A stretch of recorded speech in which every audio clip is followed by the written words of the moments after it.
Yan, hello, what's up guys? I'm Coach Nick Manjare. So, for today's video, gagawa ko ng reaction video tungkol sa Piyesta sa San Juan. So, ano ba yung masasabi ko dun sa nangyaring basaan? So, yun guys, alam nyo ba na yung basaan sa San Juan, alam na ng taong bayan yan talagang pagka-piyesta doon, kahit di ka nila kilala, babasahin ka talaga nila, okay? So, pero yung mga videos ngayon, medyo kakaiba.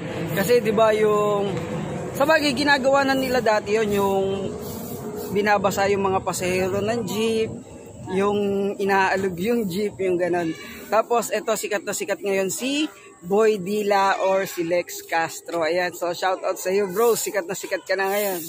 Ayan, so sikat na sikat na ngayon si Lex Castro, si Boy Dila. Ayan, so nakaganon siya. Okay, so yun, nakakatawa kasi yung story na ginawa niya, di ba?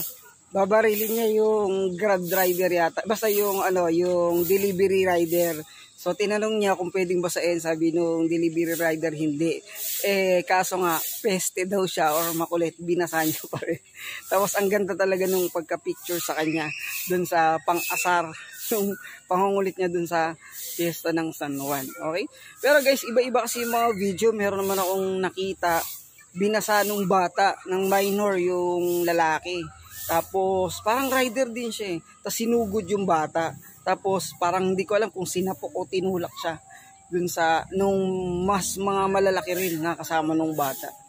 So, yun. Ano ba yung masasabi ko rito? So, ang masasabi ko dito is Happy Fiesta sa mga taga San Juan. Ayan. So, dati pumupunta ako dyan kasi nung nandyan pa yung Street Boys Studio, pumupunta ako dyan sa may tapat ng palengke ng San Juan. Ayan. Pero, yun, masaya talaga. Okay? So, ayoko naman magsalita ng negative tungkol sa mga taga San Juan kasi, kumbaga, araw nila yon, araw ng kasiyahan nila.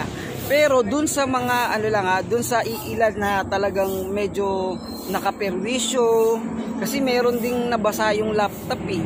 Nabasa yung laptop niya, nabasa yung cellphone niya. Kawawa naman yung, hindi ko alam kung estudyante siya or nagtatrabaho na siya. Nakakaawa rin siya kasi sino yung magbabayad nun, no?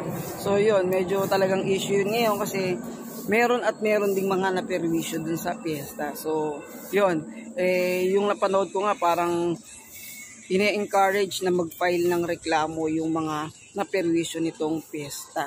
Okay? So yun, sana lang ma-organize lang yung ganong basahan. Dapat, kunwari, sa isang covered court or sa isang isang lugar lang na kung saan yung mga sasali lang dun sa piyesta, yun na lang yung basain.